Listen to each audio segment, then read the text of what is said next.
Nikita Mirzani dituding Loli, ibunya banyak drama dan giring opini. Laura Meizani alias Loli tuding ibunya, Nikita Mirzani banyak drama dan menggiring opini.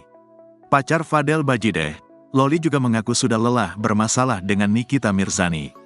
Pasalnya berulang kali mencoba menjumpai Nikita Mirzani, Loli selalu mendapatkan penolakan. Karena itu, Dara berusia 16 ini berharap sang ibu tak lagi banyak drama serta menggiring opini. Loli harap Mimi berhenti untuk menggiring opini, drama, dan melibatkan orang yang tidak salah dan gak tahu apa-apa ke dalam drama karena Loli capek dan ingin hidup tenang, tulis Loli.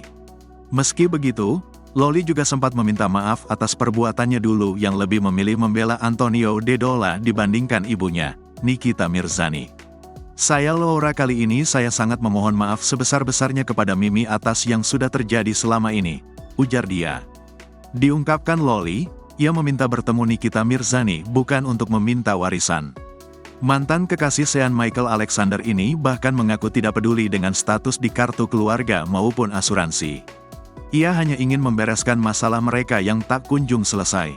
Lebih lanjut, Loli berharap Nikita Mirzani mau bertemu dengannya setelah ia kembali meminta maaf.